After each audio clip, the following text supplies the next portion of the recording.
State TV. Back in 2006, Mayor Michael Bloomberg proposed the idea of each borough being solely responsible for disposing of its own garbage.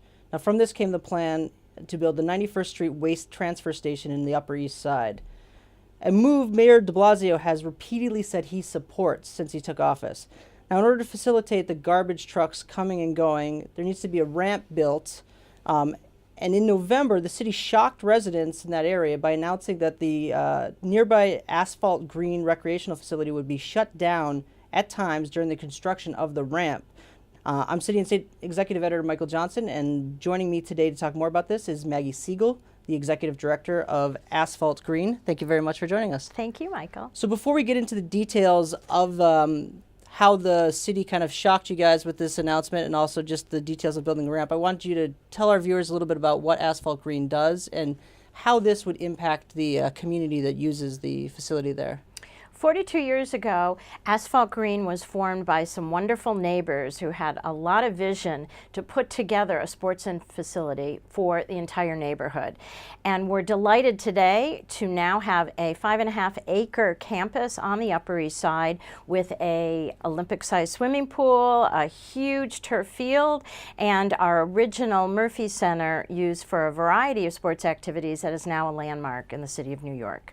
So how many people roughly would you say use the facility, and how many people will be impacted if they shut down the facility, even if it's for like half a day? We have over 1 million people, whether they be parents or kids or our senior programs, coming to Asphalt Green every year. We are not going to be shut down. That's a little bit dramatic, and we have arranged with the city so that they won't be working during our all-important summer day camp time. But there's no doubt that this has been a huge inconvenience, and we're very worried about the future of what this ramp could bring. So you say that, I mean, I know that originally they had mentioned that they might have to shut down the area at certain points just to do the construction. You've gotten firm confirmed from them that they won't do that going forward. Yes, we have, and the city is hearing us on the impact of that and hopefully studying moving the ramp, because that's really what the issue is for us. We've found a wonderful, easy solution to putting the ramp on the other side of our facilities that will be so much safer for all of the New Yorkers in the area.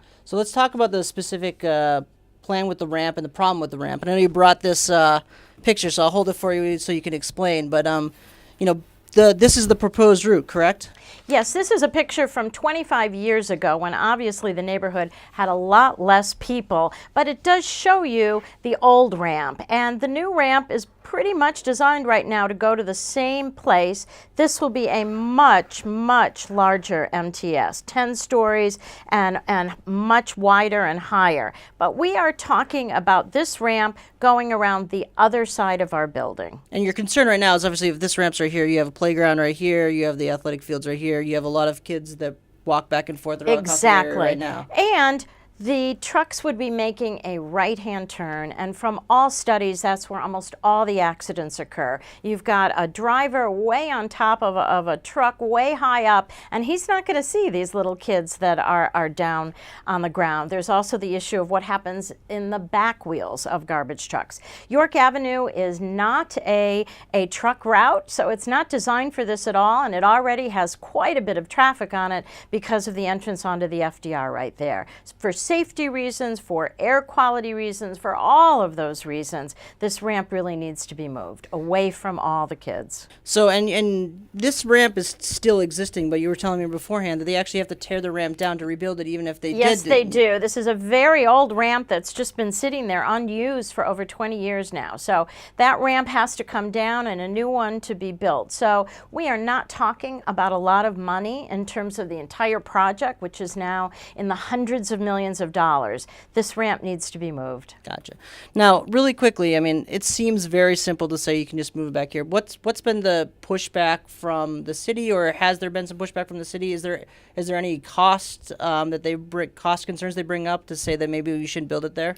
There are engineers right now studying this very closely, including Sam Schwartz, former Department of Transportation Commissioner. We've had a few of the early studies that say absolutely this ramp can be moved and the rest of the project accomplished on plan.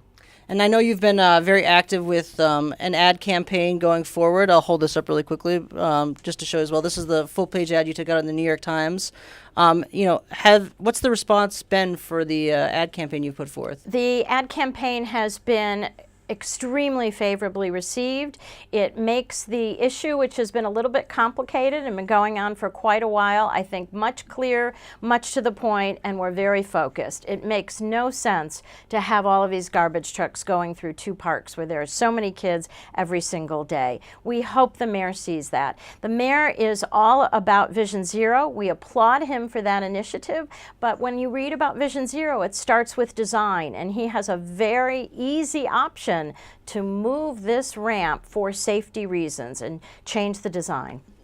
I know that there's been a lot of people in that community who've been opposed to the waste transfer station completely, and I'm sure that, there's been push to have your group maybe organize with them. How have you kind of separated those two issues? Because it seems to me that, the efforts to stop the transfer station going in at all seem to be a little bit of an uphill battle.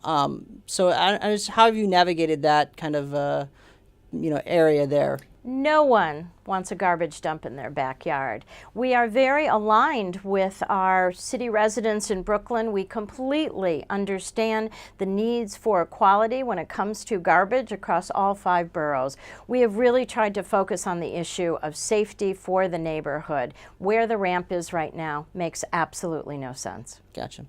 Finally, I feel like with these types of situations, there's just a lot of parts playing in it. Even if the mayor, wants to maybe move the ramp, is it something that he can universally just decide to do? Is there other concerns as far as like earmarked funds? Is there other concerns as far as maybe just safety or the construction aspect of it that you're running into it all as you try to push for this? I'm not sure I can answer that question accurately. We do know that the funds, it's over budget already, and shame on us, shame on the city if it comes down to a money issue. Would the city rather pay out for a child who gets hurt or killed because this ramp is in such an unsafe location, or would they rather put it in at the beginning of the project? And then really quickly, if you can just walk through the timeline, when do you expect a decision on whether or not the ramp gets moved? We suspect in the next few months the engineer's report will be presented to the mayor, and we think he's the one who has to make this decision. Maggie Seigel, thank you very much for joining us. Thank you.